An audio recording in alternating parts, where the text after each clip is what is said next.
Vastu solution India में आप सभी का हार्दिक स्वागत, अभिनंदन। आज का जो विषय है वो है दत्तक पुत्र को लेकर के बनाया गया।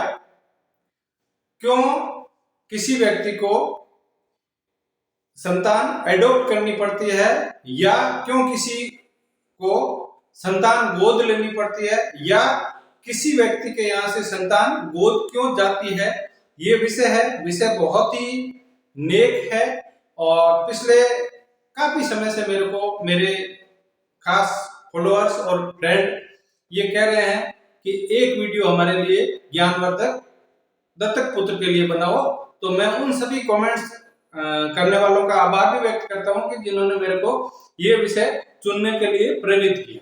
दोस्तों, विषय को प्रारंभ करने से पहले लाइक से सब्सक्राइब, ये तो आपका हक है।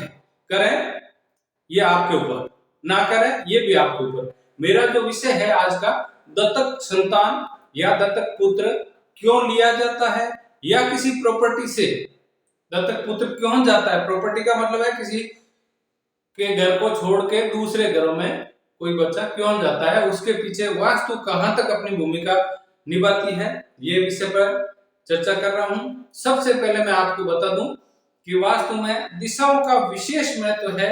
10 दिशाएं अपने जगह पर बहुत ही ज्यादा महत्वपूर्ण है।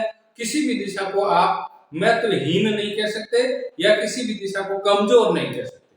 यहाँ पर 4 मुख्य दिशाएं हैं, 4 कोण है, आकाश और पाताल। ये चारों 8 मिलके सभी 4 दिशा, 4 कोण 8 प्लस आकाश पाताल 10 दिशाएं होगी।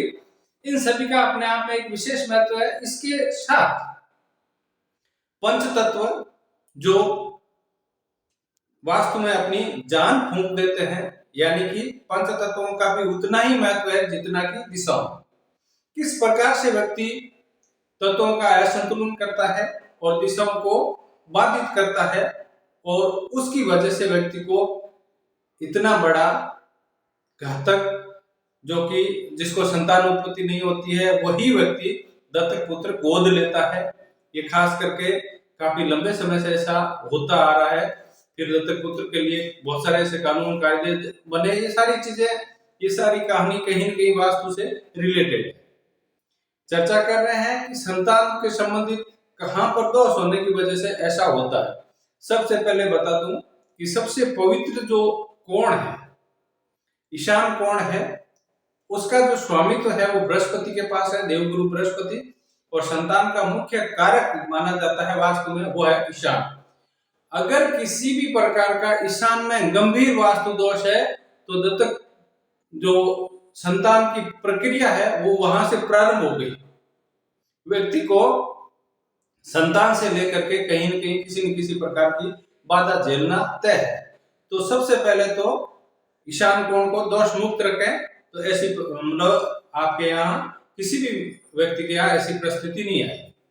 दूसरा, ईशान के समसप्तक जो नैऋत्य कोण कहलाता है, यानी कि साउथ वेस्ट। नैऋत्य कोण में भी अगर कहीं भी किसी भी प्रकार का गंभीर वास्तु दोष है तो वास्तु दोष सबसे पहले टारगेट करेगा ईशान को, या ईशान का दोष टारगेट करेगा नैऋत्य को। तो ये दोनों दोष इतने गंभीर होते हैं कि व्यक्ति को संतान की बाधा झेलने के लिए मजबूर करते हैं। इसके साथ ब्रह्म इकाई 100% दूषित मिलती है। ऐसे घरों का आप एनालिसिस कर लें जहां पर दत्तक संतान या तो ली गई है, या तो कोई पुत्र गोद लिया गया है, या किसी ने गोद दिया है। दोनों में कहीं कहीं सिमिलरिटी आपको मिलेगी। थर्ड, आग्नेय कोण की भी उतनी ही भूमिका है जितनी ईशान और नैऋत्य की है, यानी कि 3 कोण मुख्य रूप से दूषित होंगे, ब्रह्म इकाई दूषित होगी। और इन 4 दोषों के अलावा भवन में बाहरी वास्तु दोष 100% होगा, जिसका भी बहुत ज्यादा रोल घर के अंदर रहता है। यहाँ पर बाहरी वास्तु दोष को मैं द्वार वेद कह सकता हूँ, वृक्ष वेद कह सकता हूँ, या बाहर कोई खंबा या कोई खड्डा या कुआं या बोरवेल होता है, उसके दोष भी लागू होते हैं।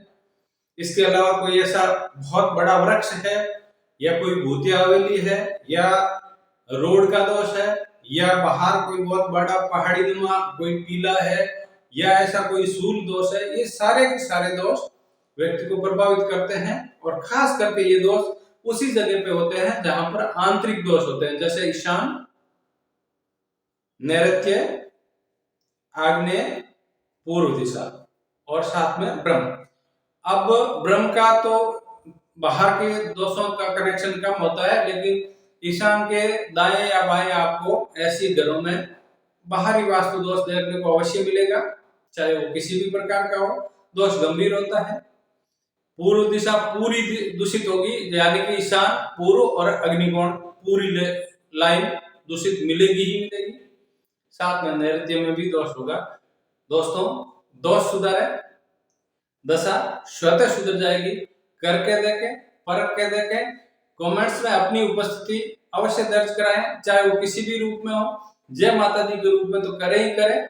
साथ ही आपको वीडियो कैसा लगता है, या आप किस विषय में जानकारी रखना चाह रहे हैं वास्तु के रिगार्डिंग, आप कमेंट्स करें। मैं नेक्स्ट वीडियो में आपके साथ में रूबरू होऊंगा। तब तक के लिए जय माता दी, धन्यवाद।